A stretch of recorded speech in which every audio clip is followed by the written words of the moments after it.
Hello everyone, happy Friday. It's a little chilly out here today, but I don't mind it after some hot days. My bones don't love hot, cold, hot, cold, hot, cold, but it's always good for graduation. Philip is graduating some tonight, some tomorrow, and it's always so exciting. So I'm gonna get Ben on the call.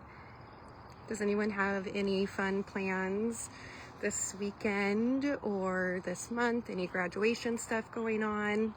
Let me know. Let's see. Making sure he's getting on for 11:30. So market update this week. Approve. We had an incident with our Renly boy, so we weren't able to get on. Continued prayers for him. He has ups and downs, but he is my baby. We've had him for 10 years. Yep, he's 9. He'll be 10 on Tuesday, Monday or Tuesday, the 16th, whenever that is. 14, 15, Monday. So, okay, we're going to talk about a few things. I'm going to start with the market. Then we'll go into we've been tracking some don'ts when you're buying, things not to do, and then anything Ben wants to talk about as well. A retouch on our vendor program that we have that's coming up. And I think that's it. Okay, so I want to talk about the market really quick. There are a lot of headlines nationally that are going out that are saying, oh, sellers are doomed, prices slashed, the market's falling. You know, I think of Chicken Little when I hear of that, like falling from the sky. The sky is falling. Anyways, I want to be clear on a few things. Is inventory up? Yes. Is that common in Washington state during the spring and seller market? Also, yes. Has there been more listings put on this year than last year? Yes. Was last year not the best year in real estate? Yes. So when you're looking at that and you're comparing year over year, which a lot of people do, it does look like there are a ton more listings than there is buyers out there. I want to be really careful because it's very specific to certain areas, certain markets, certain price points, all of that kind of stuff. So when you see these like national doom things, you have to remember that Washington is a little bit different and has different strategies and different micro markets, as well as like incoming people and moving out of state, because we have a lot of corporations here. So it's really important that if you do see something and you are concerned about it, just ask a professional to go over that information with you. Don't prevent it from you moving forward on your goals and your dreams, because that's when everyone else is pushing back. This is a great opportunity for you to move forward and take advantage of the market. So that was what I was going to say on that. Housing Wire did come out and say that when we're looking at a 2 to 4 month of inventory supply now, that technically is a neutral market. So there are a lot of areas in Washington that are a neutral market, meaning the seller isn't necessarily taking the first hand or the buyer. So there's, it's just a win-win for both parties. No one really has the upper hand in that. It used to be that 4 to 6 months was a dual market and 6+ months was a buyer's market of inventory. And what that means is that if no other sellers put their home on the market, that's how much inventory we would have left to sell. And so they're shortening those times, Housing Wire now, considering, just changes in general public demographics of how they make decisions and those things, but that's what they're really feeling. So with that being said, 78% of the real estate agents right now have never been in a market like this, where days on market are 60+ days, 45+ days. when you're interviewing agents, you really need to make sure that they know how to price a property, that they know how to interpret and read the data that's out there. They know how to price ahead of the market of what we're going into, not what we're just in. Do they have a marketing plan that's longer in length that is able to, make sure that you're staying updated? Are you talking to them weekly and getting a communication plan on what next steps are? Are they going over the market with you weekly? Communication, are they keeping you updated on everything? Do you understand how many showings it takes to get an offer? All of that kind of stuff. I could go in depth on this, but it is so important that you have an agent that knows what they're doing.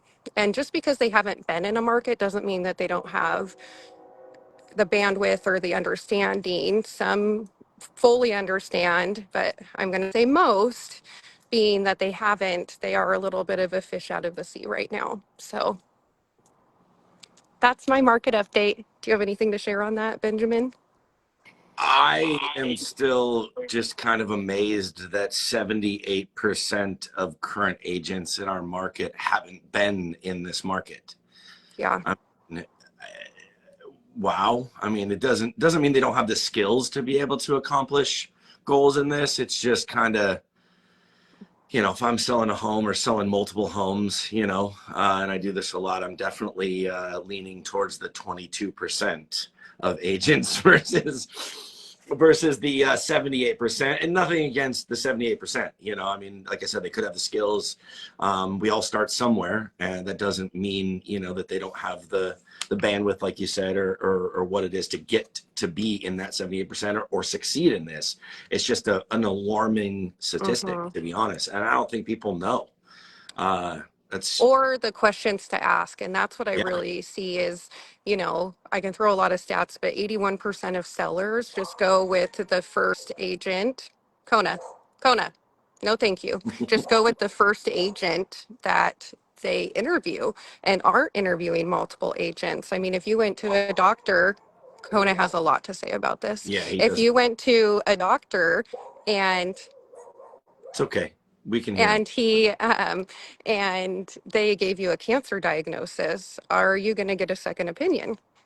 Or are you just going to go with that doctor because they were referred to you or someone else referred them to you? Like, I know this isn't cancer and I know this isn't like life threatening things, but when you really look at this and this is your equity and the biggest financial opportunities in your life, and you don't take the time to interview those agents or at least meet with a few or ask the right questions, which most people don't know what those questions are to ask, that's the concerning part. It's not the capability, but are you really interviewing them, and are if they are the right fit? Or are you halfway through the transaction and you're like, whoa, my I sign, did the three P's. They put it in the MLS, put a sign in the yard, and then prayed that it was going to sell. And you find that out pretty quickly. So, The first thing is I would not be hiring a doctor that wasn't, if the 78% that wasn't in that market of if I had cancer or something along those lines, I'd be going with the 22%. But more importantly, you mentioned these questions. I know for us as a mortgage company, I have a list of 25, 30 questions that if you're interviewing mortgage folks, if you need or want just me to send that to you so you know the right questions to ask, because as a first-time home buyer, you don't even know what to ask sometimes. And even second and third times, if your first transaction was maybe back when it was very easy to get a loan, or maybe you did a stated back in the day, or you did a bank statement where they didn't need a lot of documents, you may not experience today buying a home versus like then. So if you don't know the right questions to ask, even reach out to us and we'll give you those right questions. I'm assuming you have questions that for clients. Yeah. So just reach out to us. We're here to help at any time. yep, I love that. And we can start a series on questions to ask I love it. too, moving forward with that. So that was my big market update for that. Statistically, I mean, it's the same thing every week. Homes are staying on the market a little bit longer, week by week, per county. They are increasing pretty heavily. Which I think is good and great to talk about different loan options for you. You know, if you're have your home on the market and it's not getting any offers, but you've been in it a long time and you have some equity, you know, you may want to look at possibly doing a bridge loan and getting out of your home and getting into the next one, you know, seeing your home empty. Maybe it needs a few little updates, a little sprucing, maybe some new paint. You know, buyers are a little bit more pickier these days with interest rates and their mortgage payment being a little bit higher. You know, they do want those things done in the home, or they're going to want it off the price, and what buyers think the cost of doing it is versus what you can get it done for can be dramatically different. Yeah. And if you, just the last tip on the bridge loans this week, just to clarify, you can do a bridge loan where you get an equity advance so that you can do those things while you move into your new home, so you're not contingent, and you can also have no payment during that time frame. Mm. So there are multiple options out there with no payments and equity advance, and maybe you don't need to do that, but reach out so we can look at that situation. If your home isn't selling and you're in this right now and you're frustrated on what to do, you know, and most people Mm-hmm. they just drop price, right? And if you don't want to, or you want to try to wait it out, or whatever that strategic plan is, reach out to us. Let us help you. Yeah, there's so many options. I mean, Yep. we have you know, fix and sell program with Bree and lots of different options that we can help you with. My cousins own a company as well where they help you, you know, spruce up the property. So lots of different things we can help you out with. So, okay, so we're going to talk about each week a don't. So you have the do's of when you're buying a home, and you have the don'ts. We used to call them the 10 commandments. So we're just going to call them the don'ts. The first thing that we're going to talk about is don't deposit large sums of money into your bank account when you are purchasing a home. That was the right one, right? Just It making was sure. don't make large purchases. Oh, okay, we'll Was go the with that first one. one. Don't make large purchases. I wrote down the wrong one. You literally asked me, like, which one are we going over? The first one. And I wrote it down wrong. So don't make large purchases when you're under contract buying a or home. or pull your credit and make large purchases with credit. You know, do not buy a car, do not go buy furniture at more this weekend on Father's Day weekend if you're under contract, even if they say it's 0% for the first 12 months and it won't affect your credit. The reason is here's a rule of thumb, is every $10,000 in purchase power is about $80 a month. Hmm. So if you go out and buy $5,000 in furniture and your monthly payment on that is $400, but you're at 0% interest and your plan is to pay it off at the end of the year, the reality is you just added $400 to your debt load. Hmm. Now, if we kind of divide that back into 10,000 for 80, that's about, we'll just use $100, it's about 40,000 in purchase power. And if you were right at the top of your budget buying a home, you now may not qualify for that house.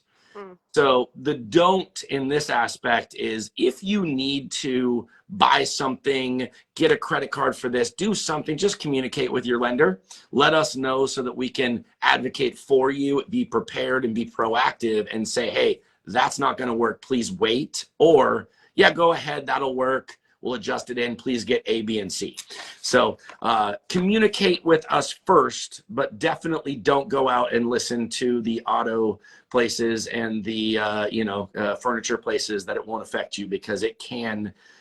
You may be living in that car or living on that couch if if Hmm. it doesn't go that. And So that happens all the time, it really more than does. you know. I mean, it's always the furniture questions. Mm-hmm. And it can happen like, oh, we're signing our papers. We're going to go down to the old cannery. And it's like, no. Until I hand you the keys, or Yeah. Jenny does on the team, you cannot go do that. So we just want to make sure that we're not killing deals over here and having that happen. I mean, our own son, as many times as we told him he's going to be the bearer of the story forever, you Hmm. know, he's on Amazon, sees, oh, Affirm, pay later for my flat screen TV. I didn't make a large purchase.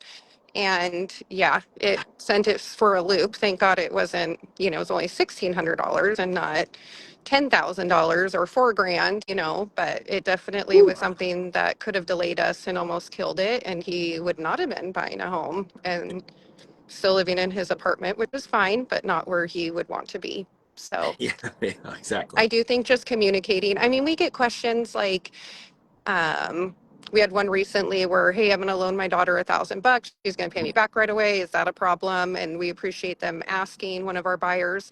You can still live your life as if you did. Like, Yep. if that's something that you normally like, pay your daughter's electric bill or pay their insurance, and we've calculated that in, or Ben has, like, still live your life the way that you have. It's just when you start to add in additional things, which you're going to get excited for, you're going to want, you know, that hot tub at the fair that's going to go really cool with your new home, but you've really got to wait Yes, 100%. And until you get the communicate. keys.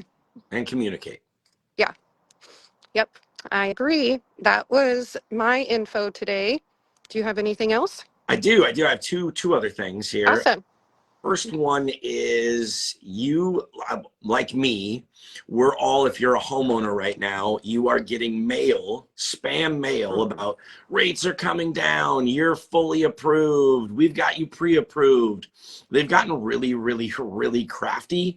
I got one the other day that was a check. It was like some random number, 17,000 or 13,000. Free money is basically what it said on it, I think. And it said, you know, I don't remember exactly what it was. I don't have it in front of me, but it was like, you're already approved for rates as low as like 4% and all these crazy things. And it made it look like it was the past lender or my current servicer that was there. It said RE Fairway or RE Wells Fargo or RE whatever that is.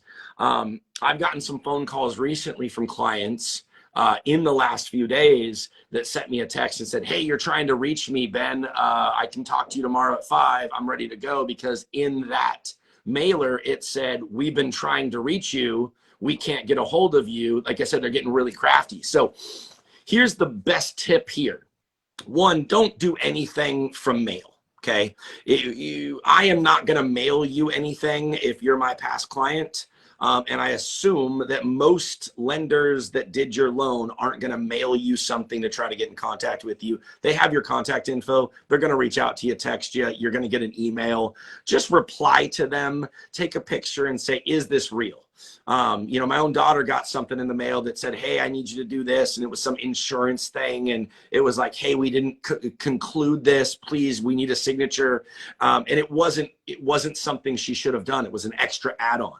So Mhm. just check the bottom. The key, and there's 2 tips. Number 1, reach out to your person or reach out to me. I'll tell you, take a picture, send it to me. I'll show you who it's from. But if you want to look, and it's very small print, it's at the bottom of the mailer. If you do open it and you get caught by, oh, wow, I'd love my payment $500 cheaper, this is going to do that for me. At the bottom, it'll tell you who it's from, right? Mhm. It'll say RE, your servicer up top, but then at the bottom, it'll say not affiliated with your mortgage company. And it'll say, you know, we are ABC Lending or whatever it may Got it. be. So just look out for that. And if it is that, that's a phishing attempt. That is someone who's trying to get you to call them so they can give you something that's totally different than what's advertised, because it's never the same as the advertised rate and thing. It's just there to get you to say, wow, I want that.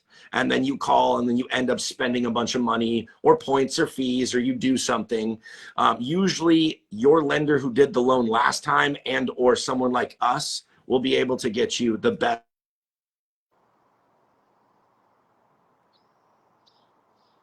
Oh, you're muted for a second. Nope, you're still muted. Still muted. Oh, he'll be back in a second. That was such good info.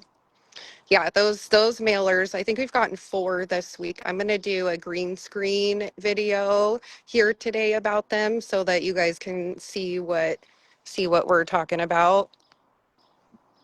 Back on. And you're back.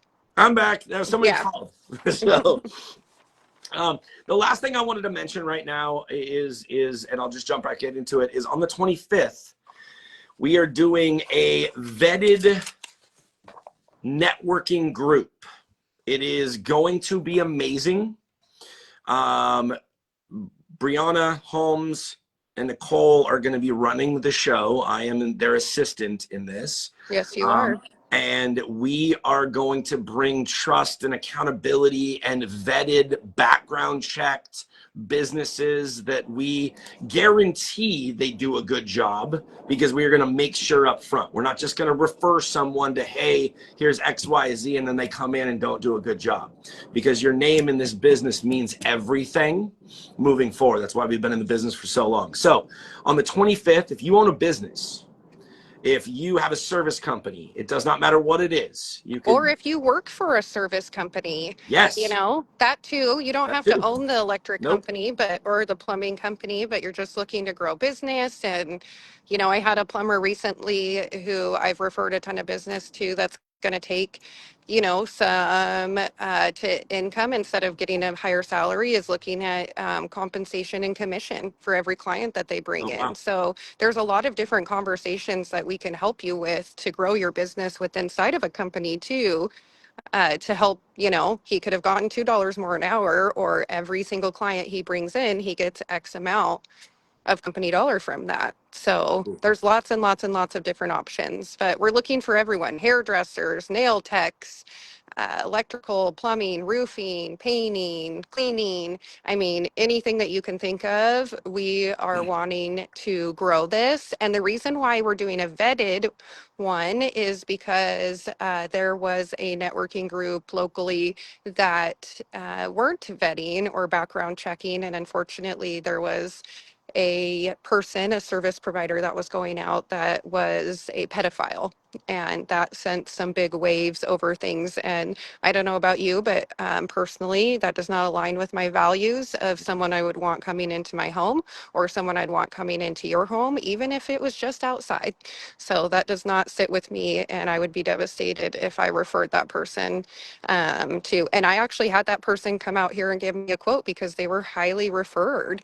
And that's just crazy. So we are going to change the name of the game, and we are looking to grow. We're only going to have 3 people in each industry, because we really want to help you grow, as well as gain referrals from the group, and just create a army of people that are bounded together that want to link up and make change. It is $75 a month. The first month goes towards the background check and everything, and then we pool it into money for us to do like about me videos and different food and different things. So it is hosted at my Keller Williams office in Federal Way, um, 6 to 7 on June 25th. Yep. Show up. Come check it out. It's an interest meeting. You will want to be a part of this. This will grow, and this is going to be amazing. Yeah, it's time for us to, like I said, link back up and get together and go back to, the fundamentals of business Yep. and create relationships. I mean, I know you guys hear me say this all the time. We're the relationship of choice for real estate, and elevating the industry is really important to all of us and our team, and being able to take it one step forward with our clients as well. And so I know relationships are key in this business, and I want to monopolize on that and get back to handshaking and, talking about what our issues are and helping each other grow. Because the name of the game's different: social media, videos, just how you even communicate and speak with clients is different, and how they want to be communicated with these days. But the fundamentals are still there, and human connection, no matter what ChatGPT does, it cannot take away from that. So we've got to stay ahead of the game. And we can all level up together. We're stronger together. So, Level up and link up. yep.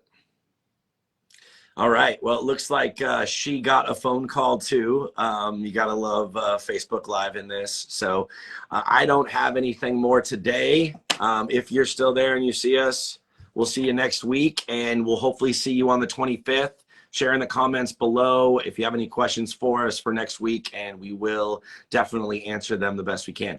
All right. Take care.